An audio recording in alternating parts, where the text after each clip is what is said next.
Welcome. We have seen that the sun is continuously emitting radiation, and the energy that the sun obtains from the gravitational contraction is not sufficient to provide enough energy for this to support this radiation for a period of around 10 billion years, or at least 4.5 billion years, which we know is the lifetime of the solar system. So, the question then arises, what is the source of energy of the sun? And today we are going to discuss this question, what is the source of sun's energy? And I have told you that this source is hydrogen burning. So, the main process is called the PP chain, proton-proton chain.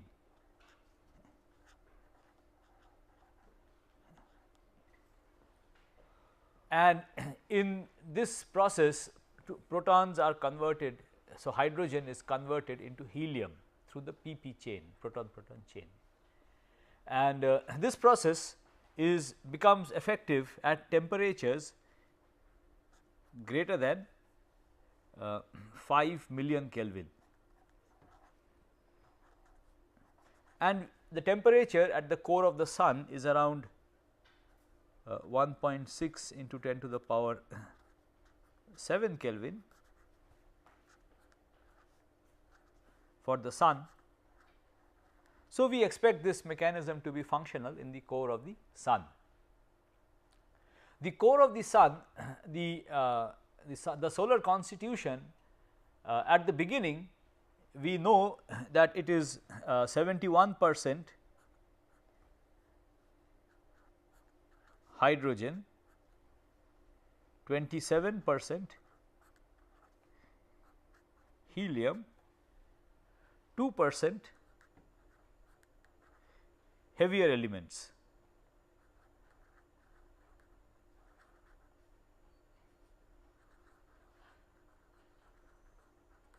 Which in astrophysics is known as metals, are known as metals.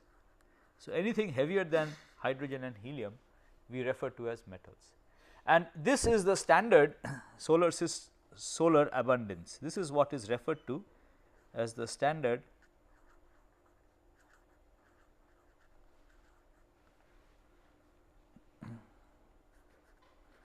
solar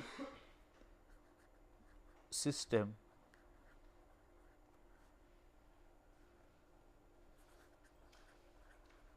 abundance. So, this is the abundance of elements that we have in the solar system, and this is the abundance of elements that the sun started out with. But at present we believe the constant burning of hydrogen, the constant through the PP chain, the constant conversion of hydrogen into helium has modified this. So, the present abundance is quite different, and at present the abundance is around 36%. So, at present it is around 36% hydrogen at present. Okay. Now, the PP chain has several possible pathways. There are a variety of pathways, different paths through which the PP chain can finally convert hydrogen into helium, and we shall start off by discussing the most probable pathway. Okay, the most probable pathway. So, this diagram here shows you the most probable pathway in the PP chain. Okay. So, you should bear in mind that there are other pathways possible, this is only the most probable pathway. So, in this the first step you start with hydrogen, and bear in mind that the entire gas inside the sun is ionized. So, you have essentially got protons and electrons free. So, you start off with protons, and 2 protons they collide with each other. We have discussed how this happens, they essentially you require tunneling. So, they collide, two protons collide with each other and they form some short lived intermediate state, unstable intermediate state. That intermediate state decays, and as a consequence of the decay you get this isotope of hydrogen which has got called deuteron. Okay. So, two protons produce deuteron. Okay, this is 2H. This is a hydrogen isotope which has got one proton, one neutron.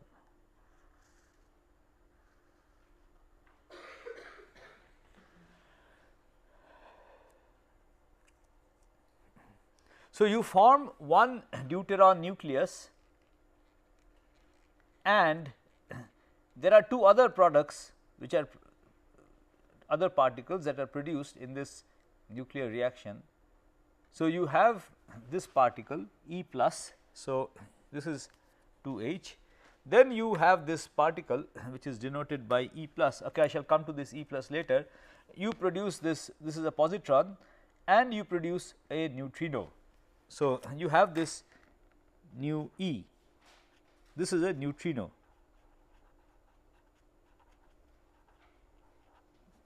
And this particle is an electron neutrino.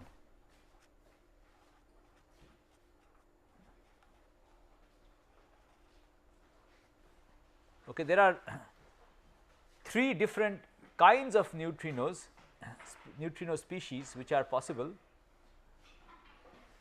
It is now known that there are three different species of neutrinos which are possible, and for each different kind of neutrino you also have its associated antiparticle. So, you have three kinds. You can have a mu neutrino, a tau neutrino, or an electron neutrino. And in this reaction there is an electron neutrino that is produced, and the neutrino is a neutral particle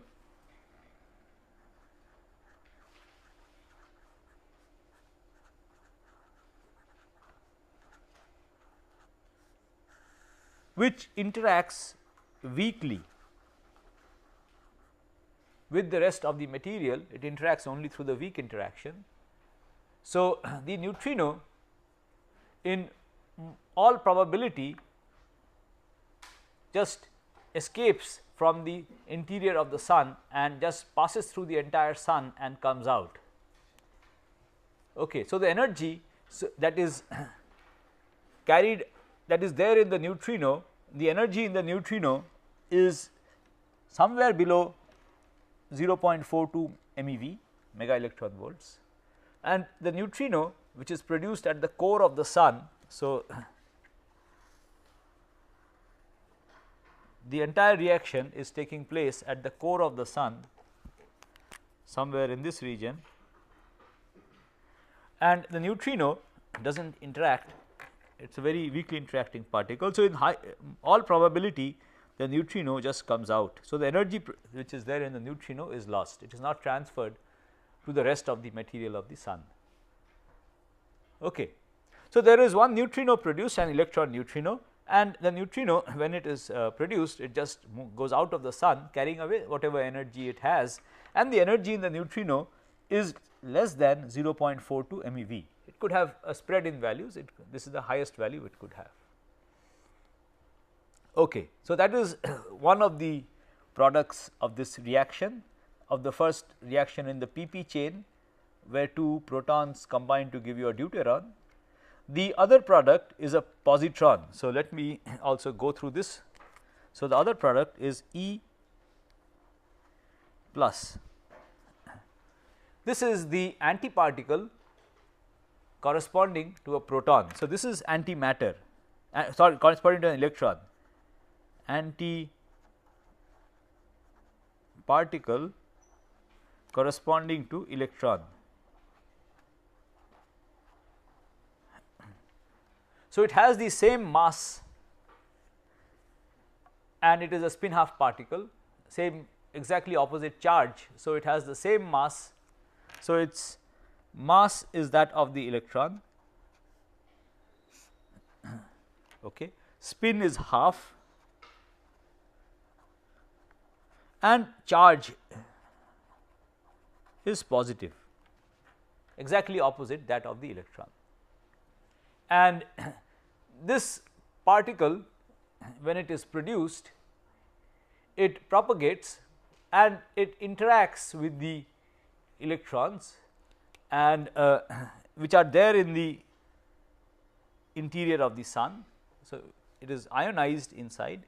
So, the electron, the positron, it is called a positron, this particle is called a positron. It interacts with the material outside, if it encounters an electron and interacts with it, then the two of them can annihilate and the result will be 2 photons. And the entire energy in these two particles is converted into the energy of these 2 photons. So, whatever rest mass is there in these 2 particles and whatever kinetic energy they have is all converted into the energy of these 2 photons. 2 photons are produced. Okay. Now, the rest mass of electron and positron, we know this number, it is so the mass, the rest mass m, okay, m c square, m electron c square is 0.511 keV. Okay. The kinetic energy of the typical electron inside is around 1 keV at 10 to the power 7 Kelvin. I have told you the temperature inside is around 10 to the power 7 Kelvin.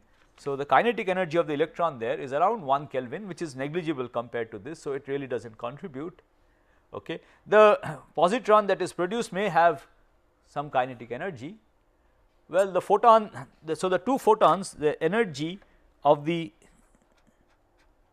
2 photons that are produced is roughly greater than at least 2 m e c square, and it is so this, it is greater than or equal to, it is roughly of this order, it is 1.022 electron MeV. So, these are gamma rays, 2 gamma rays are produced. Okay. And so, these particles that are produced, these gamma rays, so the positron gets converted into a gamma ray, and this gamma ray that is produced basically will again interact with the material inside and transfer whatever energy is there to the material inside. It will not escape. We have seen that already, right. The mean free path is extremely small. So, this photon that is produced inside will transfer all its energy to the material inside. Similarly, the deuteron atom also will, if it has any excess kinetic energy, it will be distributed amongst the material inside. So, energy gets transferred to the material inside in this process. Okay. And the next stage in this reaction, let us in the chain of reactions. So, in the next stage what happens? In the next stage, this deuteron again collides with another proton. This is a hydrogen ion. So, this deuteron nucleus again collides with another proton, and as a consequence of this reaction helium is produced, an isotope of helium, an unstable isotope, helium 3 is produced, not the most lowest energy one, but an isotope with a higher energy, helium 3 is produced, and there is a photon also produced in this reaction. Okay. So, some more energy is released in this reaction, and the energy in the photon is transferred to the material inside. Now, so we have produced helium 3, and in the third stage of the reaction what happens is that 2 helium 3 nuclei. So, you have one such thing being produced, and again the same thing, suppose another helium 3 is produced. So, 2 helium 3 nuclei, they will collide, and these two helium 3 nuclei will collide to form a helium 4 nucleus, and 2 more protons are released. Okay. So, this is the most probable chain of reactions in the PP chain. Okay. There are other pathways which we shall, some of which we shall discuss, but this is the most probable pathway in the PP chain. Okay. So, let us briefly discuss what is happening. So, we have, let us just look at this again. So, we have two such reactions taking place, not so in each of these reactions two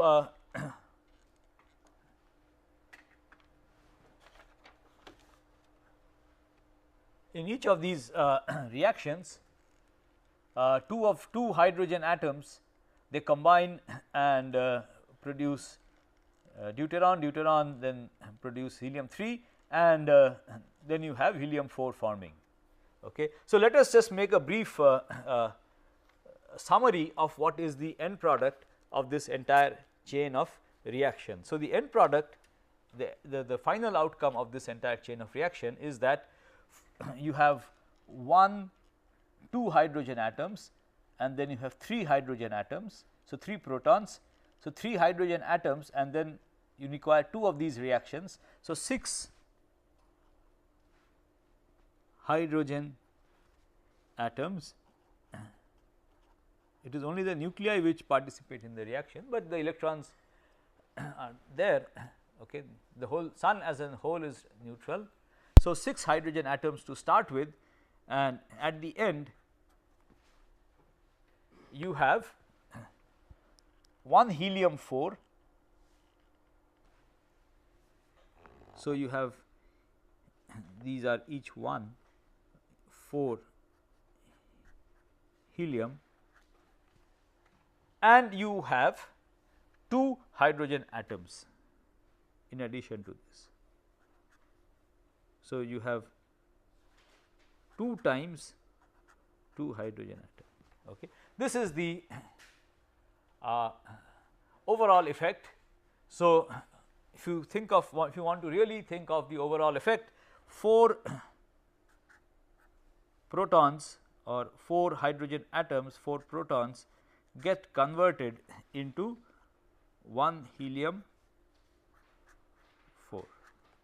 That is what happens. 4 protons get converted into 1 helium 4. 2 hydrogen atoms here and here, you can just forget about them. Okay, they are just intermediate. Now, any reaction, we know any such nuclear reaction or any reaction for that matter is governed by certain conservation laws. So, let us see what the conservation laws are here and how they are being actually how the reactions that we have been discussing are quite in keeping with these conservation laws. So, the relevant conservation laws over here, let me write it down. So, there are 4 relevant conservation laws. The first one is the conservation of baryons, of the baryon number, and baryons we mean protons, okay, neutrons, these are baryons.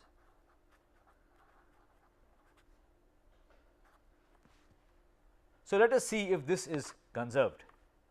So, to start with, we have 4 protons.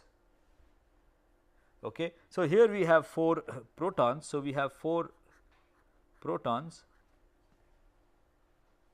and it goes to 2 protons plus 2 neutrons. The helium 4 has 2 protons and 2 neutrons, right. So, we see that the baryon number is conserved. Okay. The baryon number is conserved. So, we can put a tick mark here. Okay. Let us see next. Next we have the lepton number has to also be or the charge. Let us look at the charge. The charge has to be conserved. Okay. So, the conservation of charge. So, here we have 4 protons, which have 4 positive charges, okay, 4 positive charge. Here we have only 2 protons and 2 neutrons. So, there is an deficit of 2 positive charges, but these 2 positive charges we know are being carried away by the 2 positrons, right. So, we have 2 positrons also being produced, which are carrying away. So, this is also conserved.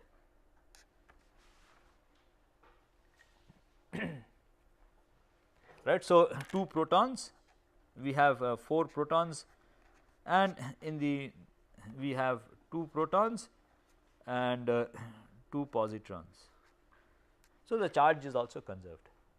Okay. Then we have the lepton number, lepton. So, lepton number is associated with the electrons,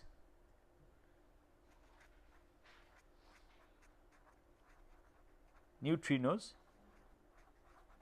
etc.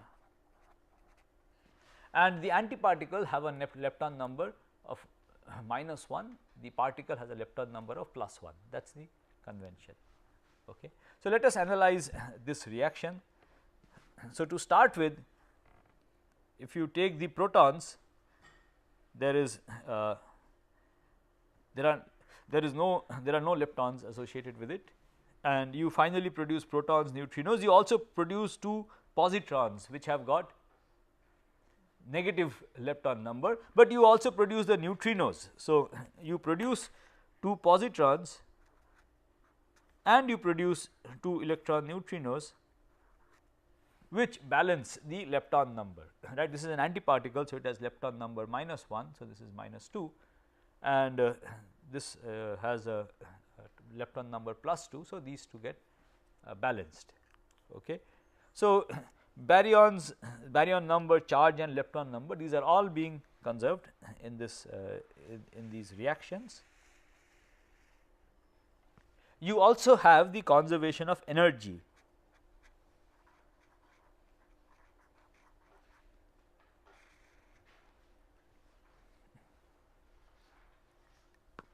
So, you have to bear in mind that the rest, when a particle is at rest, it has rest mass energy mc squared. So, any particle at rest has rest mass energy mc squared.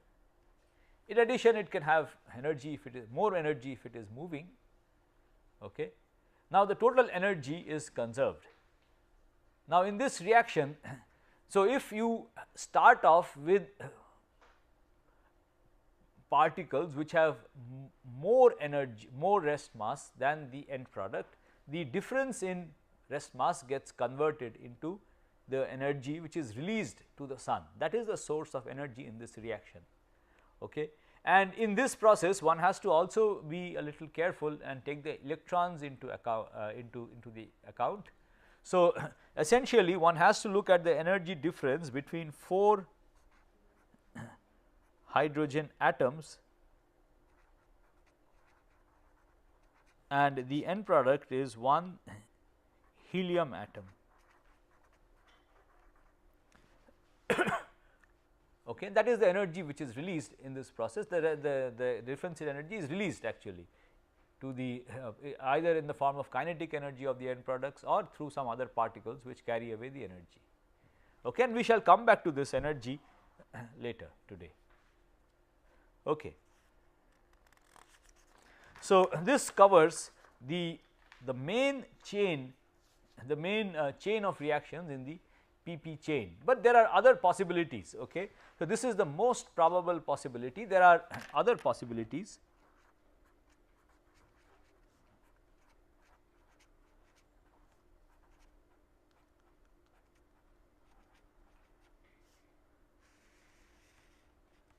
And there are not 1 or 2 other possibilities, there are many other possibilities. So, here we shall only be discussing the most some of the more probable ones. Okay.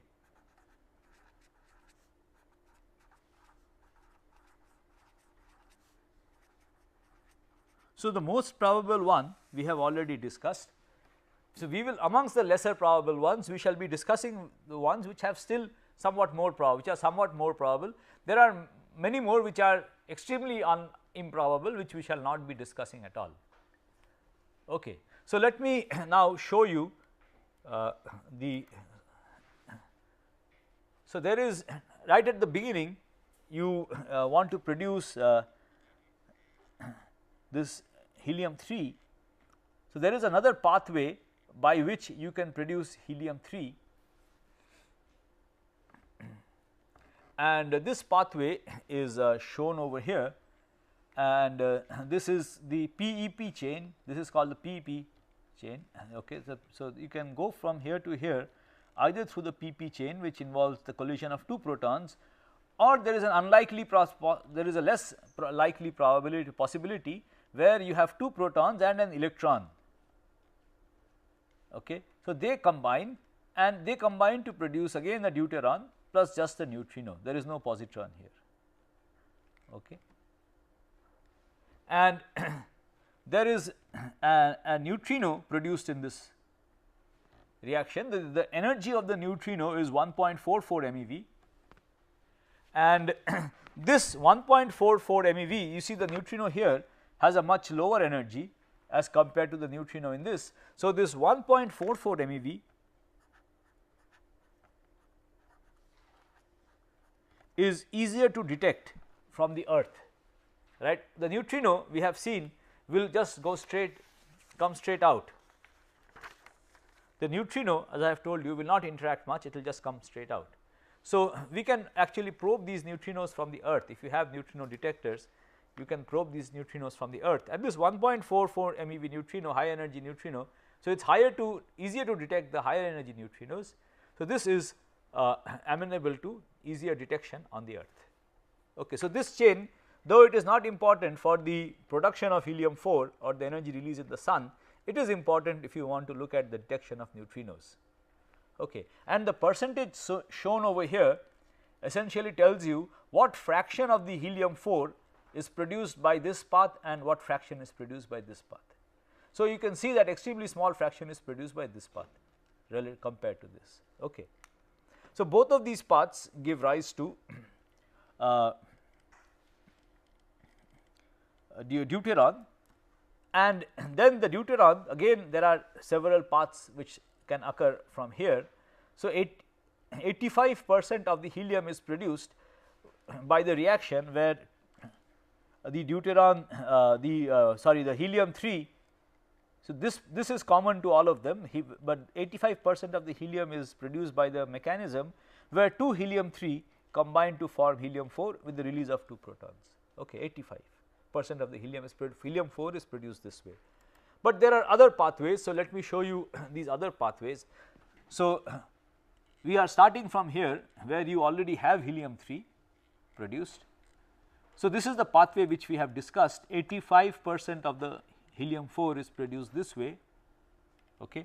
But there is another pathway here, and in this pathway, okay, let me first discuss this pathway. In this pathway, the helium 3 collides with one proton straight away to produce a helium 4, and in this reaction one positron is released and there is a neutrino released with again high energy 18.8 MeV. Okay, but this reaction, the very small fraction of the total helium is produced in this path, very small fraction.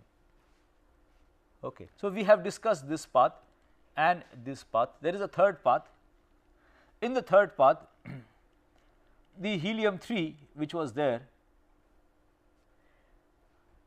collides with the helium 4 which is already existing, and in this collision you form 7 beryllium, okay, and a photon is released. So, 15% of the total helium is produced through this pathway. Now, having reached here, there again are two paths, and the bulk of the reaction in this path occur this way. So, here the beryllium 7 collides with an electron to form lithium 7, okay, it captures an electron to form lithium 7 with the release of one electron neutrino, and the energy of this neutrino could be these two, either of these two values. And then this lithium 7 could again collide with a proton to form two helium 4 nuclei. Okay, and in this path the bulk of the helium is produced this way. But again here there is another possibility, again a very small fraction goes into this path. Here the beryllium collides with the proton to form boron 8 boron, and this 8 boron then becomes beryllium with the emission of a positron and a neutrino, this is beta decay, and this beryllium then gives rise to 2 helium 4, okay. And there are neutrinos emitted in this, and these neutrinos, the energies are given over here. Okay, so there are a variety of pathways by which hydrogen goes into helium. I have told you the most dominant pathway in the pp chain, but there are these other alternatives also which involve beryllium, boron, etc. Okay. And there are neutrinos produced in these pathways.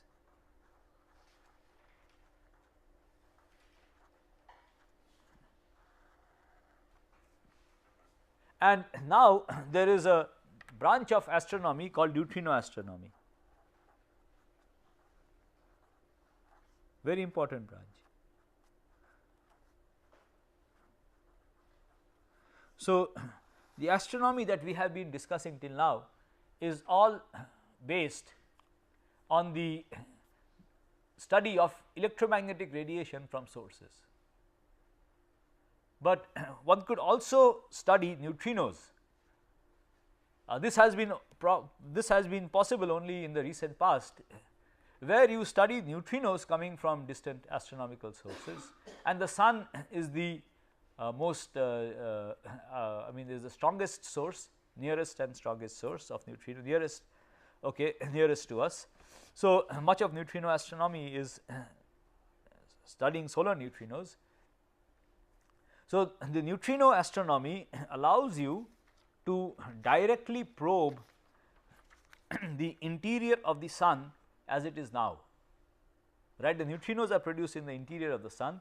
So, neutrino astronomy allows you to probe directly the interior of the sun as it is now. It does not, the photons produced inside, we have seen, take around 20,000 years to come out, they diffuse out.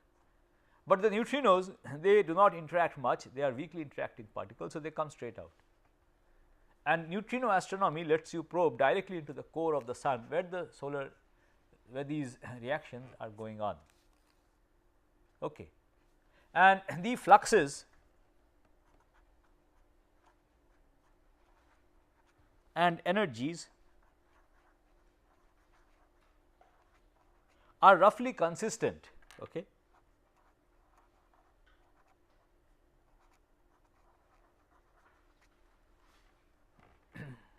with our idea of the solar interior, which we have just outlined the reactions.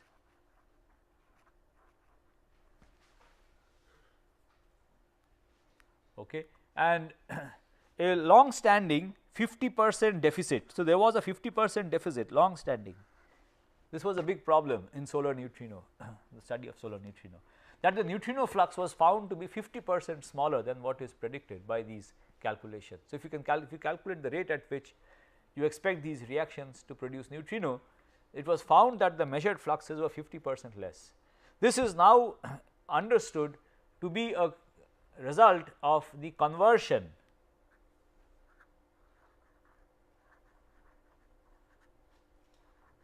of electron neutrino to other types. So, there are the mu and tau neutrino. So, the 50% deficit is now understood to be because of the conversion of electron neutrinos to other type of neutrinos during its propagation inside the sun.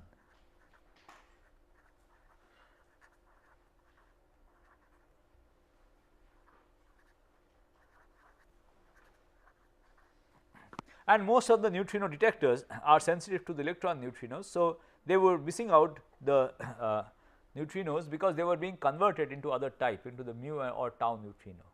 Okay. So, this is also now understood. So, I have told you about the main chain of reaction that takes place in the sun, where two protons collide to form helium. But there is another possibility, which is another possible mechanism for the nuclear reaction. Let me also go through that. That is called the CNO cycle. Okay. CNO, because this reaction chain of reactions involves carbon, nitrogen and oxygen. Okay. So, I have told you that the sun has 2% heavy metals. So, that 2% includes carbon, nitrogen and oxygen.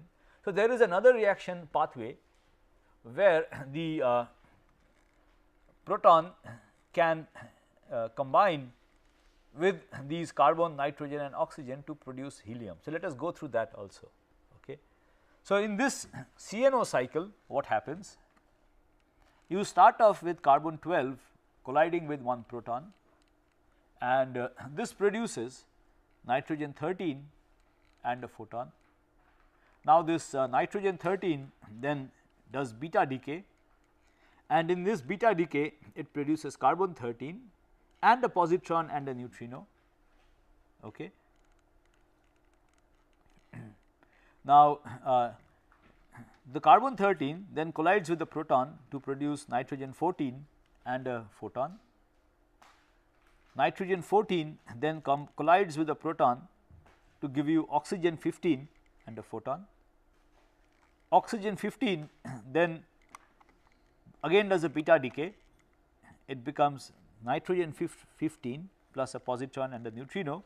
The nitrogen 15 then collides with a proton to give back carbon 12. Sorry, this should be this has been typed wrong, this should be helium 4. Okay. So, this 16, so this should be helium 4, not hydrogen.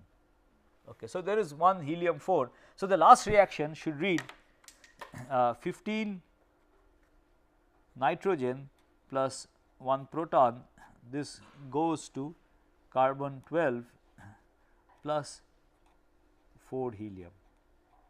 Okay. So, please make this correction. That is the last reaction in this chain.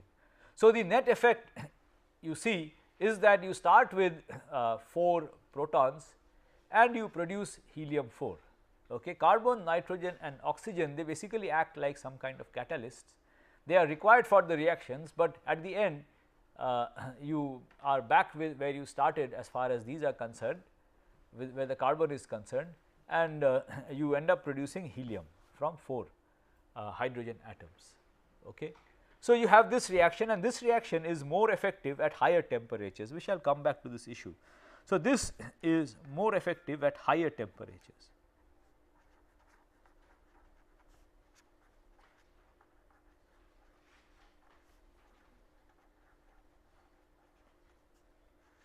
And stars which are more massive than the sun have higher temperatures inside. So, the CNO cycle is more important if you go to more massive stars, stars which are more massive than the sun, whereas the PP chain is more important for low mass stars like the sun or even lower masses. Okay. So, there are these two possibilities, and if you go to high mass stars, stars which are considerably heavier than the sun, then you have more of the CNO cycle, less of the PP chain, whereas in stars like the sun you have more of the PP chain, less of the CNO cycle. Okay. So, in both of these reactions you have 4 hydrogen 4 protons, you have 4 protons, 4 hydrogen atoms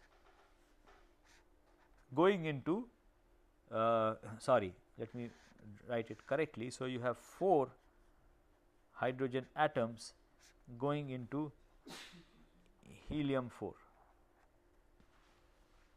So, let us see how much energy is released in one such reaction. Okay. So, we have to look at the difference in masses. between this. So, one hydrogen atom has a mass 1.00783 atomic units, whereas one helium 4 has mass 4.00260 atomic units. One atomic unit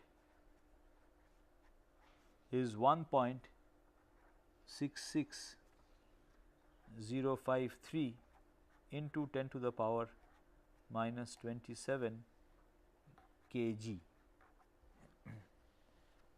So, what we have to do is we have to calculate 4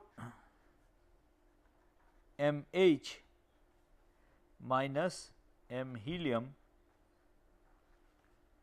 into C square, right, 4 times the mass of a hydrogen atom minus the mass of helium, and you can see that there is a considerable difference between these two. This is the energy which is transferred to the material in the sun, which is the energy which is released in this reaction, not necessarily transferred.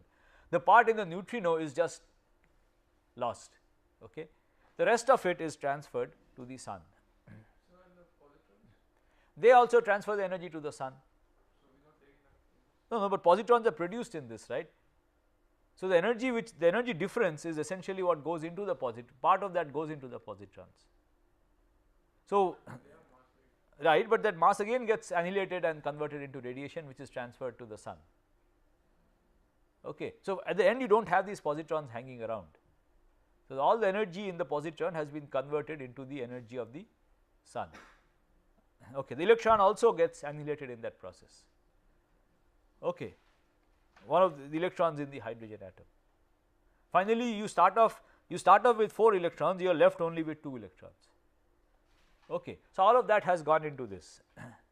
They are all converted into, that is all of this mass is converted into energy. Okay. And if you put in the values, I have given you the values here, then this comes out to be 4.29 into 10 to the power minus 12 joules, that is the energy released in one such. So, if 4 hydrogen atoms get converted into 1 helium, then this is the energy that is released. You can calculate it yourself putting in these values, and this is also equal to 6.75 MeV.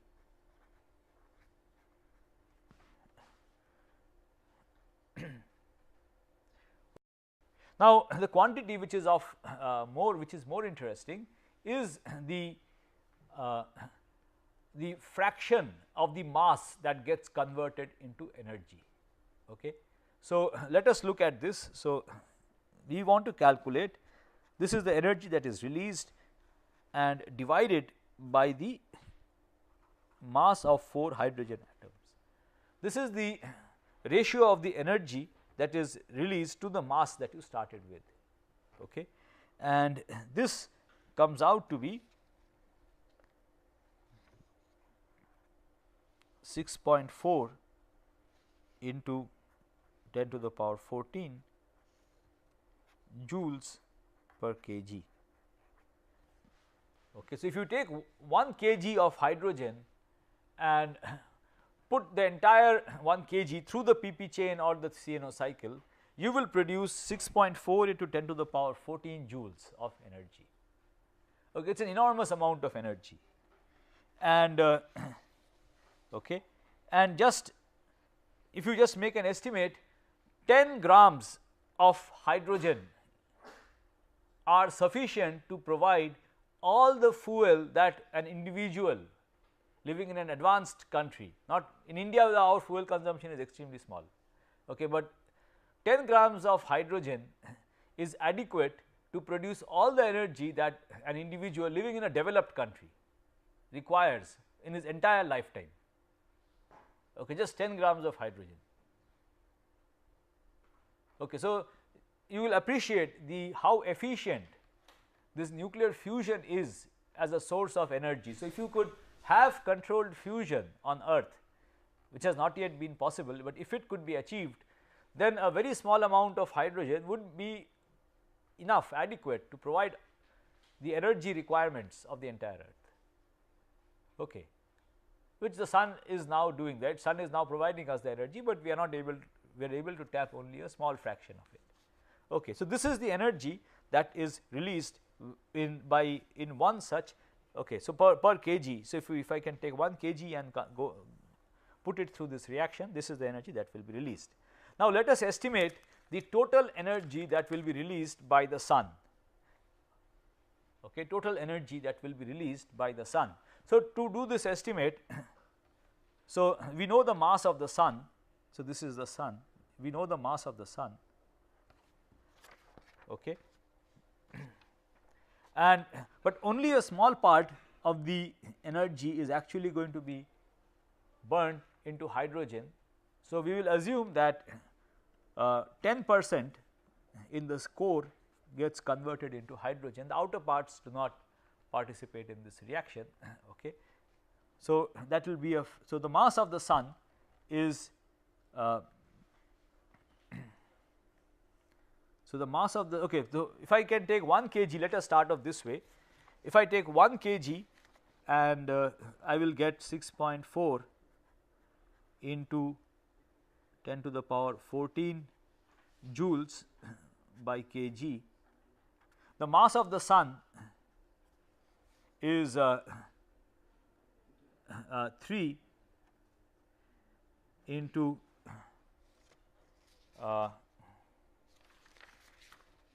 the mass of the sun is 3 into 10 to the power 30 kg, okay, and then 10%, so into 0.1,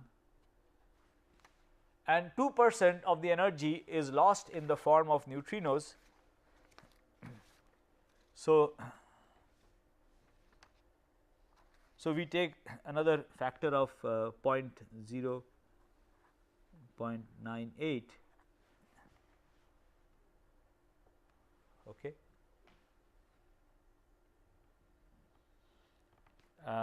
This should be 2 into 10 to the power 30 kg, okay. So, this gives us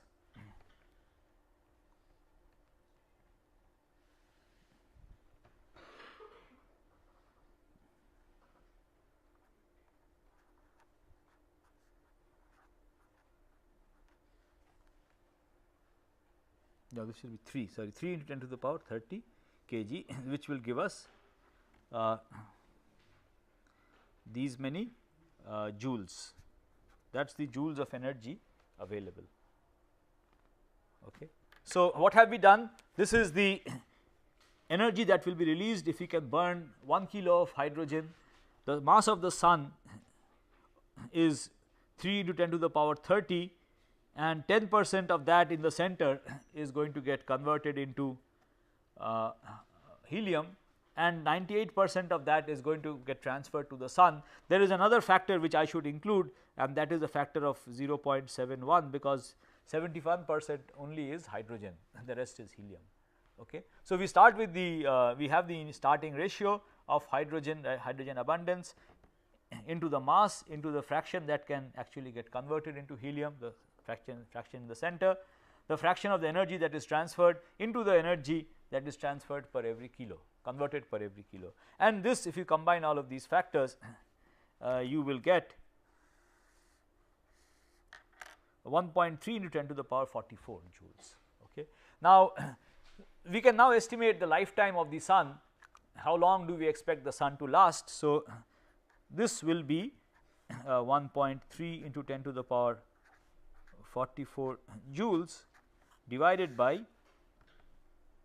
2.6 into 10 to the power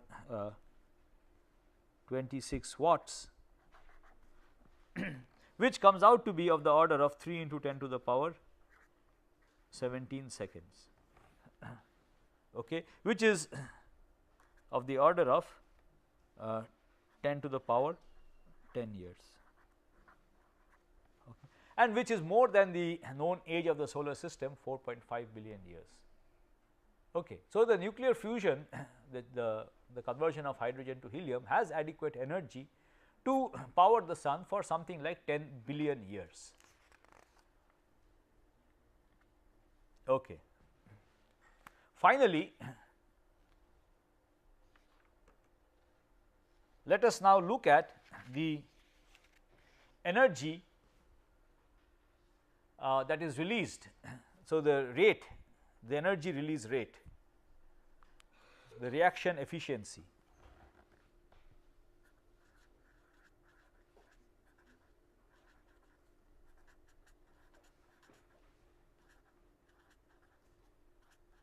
Or the energy release rate.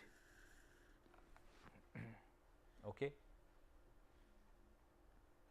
Now, the rate at which energy is released in this reaction, that is depends on the number of projectiles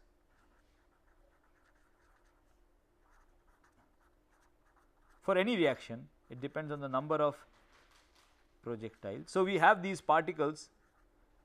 The way we think of it is, we have these particles and there are some other particles incident on them. So, it depends on the number of incident particles and it also depends on the number of targets.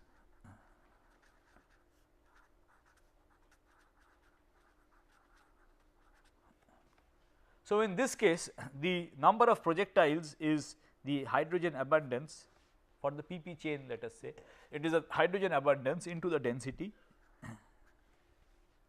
of hydrogen, and the number of targets is also the hydrogen abundance into the density of hydrogen. So, it is proportional to x square rho square, and if I ask what is the rate at which energy is released per kg of the hydrogen, then I have to divide by the density of per kg of the star material, then I have to divide by the density, and this is of the, so then this is the dependence. So, we can quantify the energy release rate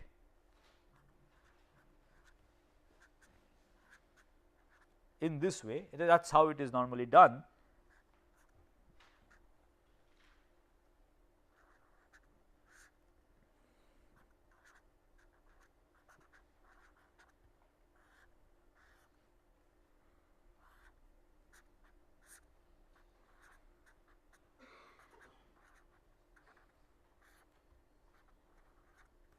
Okay. So, this tells you the rate at which energy is released per kg of the material,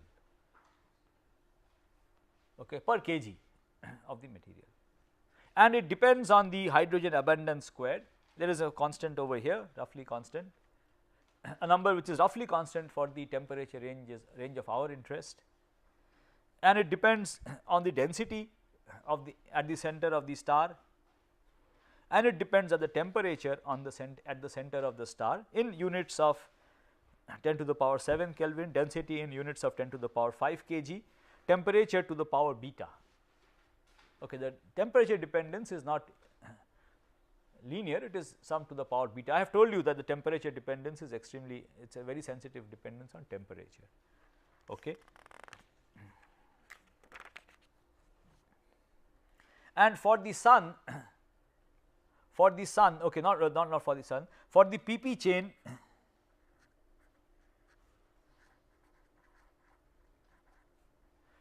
beta is known to have a value around 4, and for the CNO cycle, beta is known to have a value around 15. So, the CNO cycle has a very strong dependence, the efficiency of the CNO cycle or the rate of which the energy is released through the CNO cycle has a very strong dependence on the temperature, okay, and it becomes much more effective at higher temperatures. For the sun, the value, the energy released per the rate at which, so this has a value watt per kg. Okay. These are for the parameters of the sun, which I have already told you the values. Okay. The temperature inside the sun, the density inside the sun, etc. Okay. For the sun, 10% of the burning is through the CNO cycle, the rest is through the PP chain. But for more massive stars, the CNO cycle is much more effective. Okay. And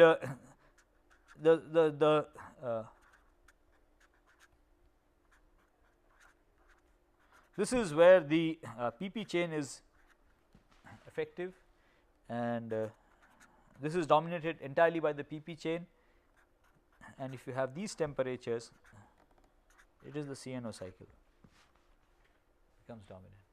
Okay. So, in more massive stars where the temperature is higher, the CNO cycle is much more dominant. Okay. So, let us bring today's discussion to a close over here. In today's class, we learnt essentially the reactions that are responsible for producing the energy in the core of the sun, and I told you that there are several pathways through which this reaction can take place, and I also discussed what is the most dominant pathway that is taking place in the center of the sun.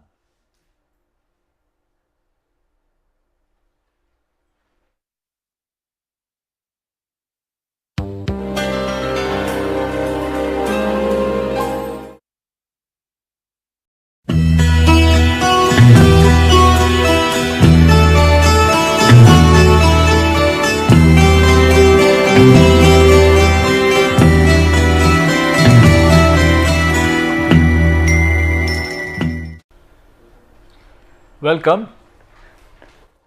We have seen that the sun is continuously emitting radiation, and the energy that the sun obtains from the gravitational contraction is not sufficient to provide enough energy for this to support this radiation for a period of around 10 billion years, or at least 4.5 billion years, which we know is the lifetime of the solar system.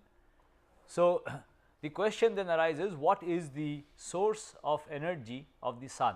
And today we are going to discuss this question, what is the source of sun's energy? And I have told you that this source is hydrogen burning. So, the main process is called the PP chain, proton-proton chain.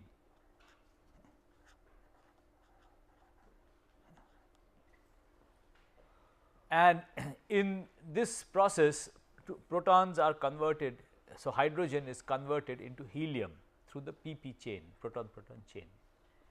And this process becomes effective at temperatures greater than 5 million Kelvin. And the temperature at the core of the sun is around 1.6 into 10 to the power is around 36%. So, at present it is around 36% hydrogen at present. Okay. Now, the PP chain has several possible pathways. There are a variety of pathways, different paths through which the PP chain can finally convert hydrogen into helium, and we shall start off by discussing the most probable pathway. Okay, the most probable pathway. So, this diagram here shows you the most probable pathway in the PP chain. Okay. So, you should bear in mind that there are other pathways possible. This is only the most probable pathway. So, in this the first step you start with hydrogen, and bear in mind that the entire gas inside the sun is ionized. So, you have essentially got protons and electrons free. So, you start off with protons, and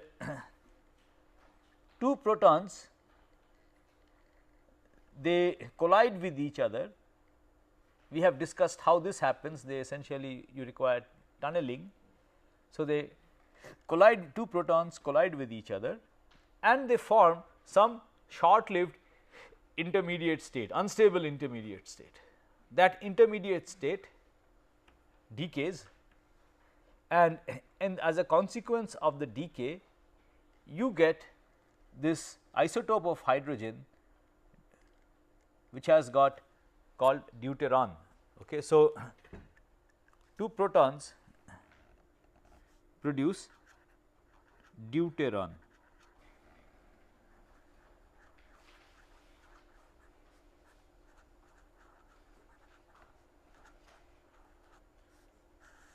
Which interacts weakly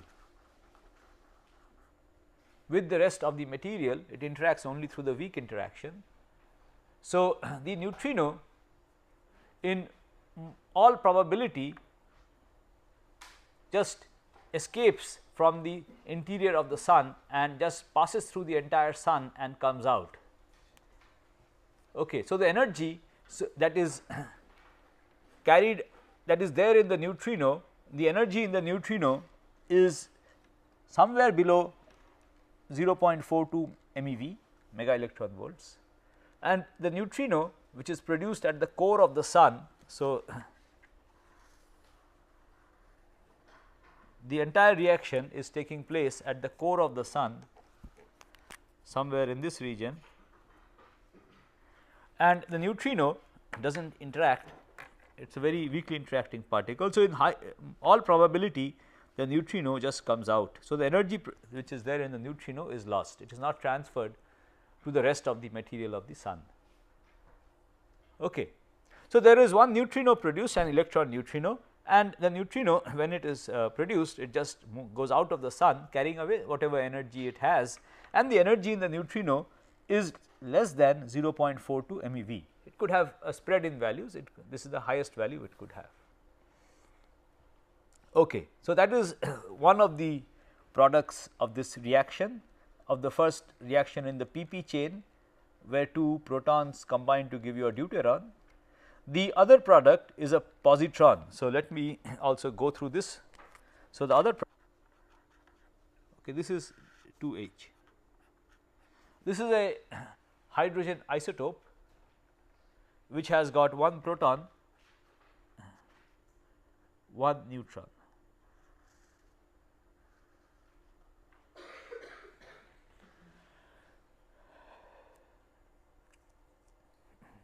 So, you form one deuteron nucleus,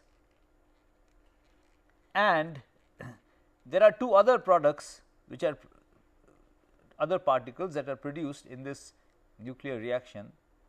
So, you have this particle E plus. So, this is 2H. Then you have this particle which is denoted by E plus. Okay, I shall come to this E plus later. You produce this is a positron, and you produce a neutrino. So, you have this nu E, this is a neutrino,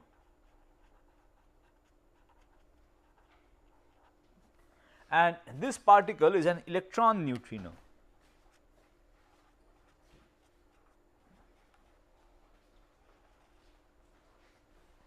Okay, there are three different kinds of neutrinos, neutrino species which are possible. It is now known that there are three different species of neutrinos which are possible, and for each different kind of neutrino you also have its associated antiparticle. So, you have three kinds. You can have a mu neutrino, a tau neutrino, or an electron neutrino, and in this reaction there is an electron neutrino that is produced, and the neutrino is a neutral particle 7 Kelvin for the Sun. So, we expect this mechanism to be functional in the core of the Sun. The core of the Sun, the solar constitution at the beginning, we know that it is 71% hydrogen, 27% helium, 2% heavier elements.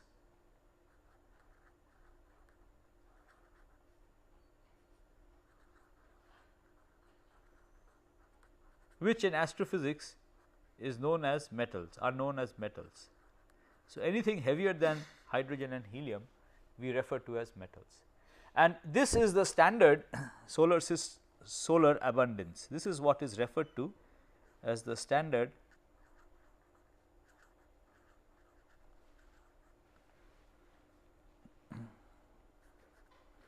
solar system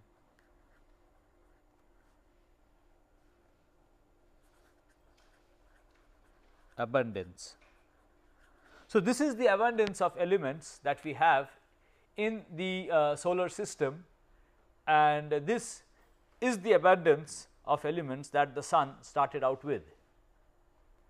But at present we believe the constant burning of hydrogen, the constant through the pp chain, the constant conversion of hydrogen into helium has modified this. So, the present abundance is quite different, and at present the abundance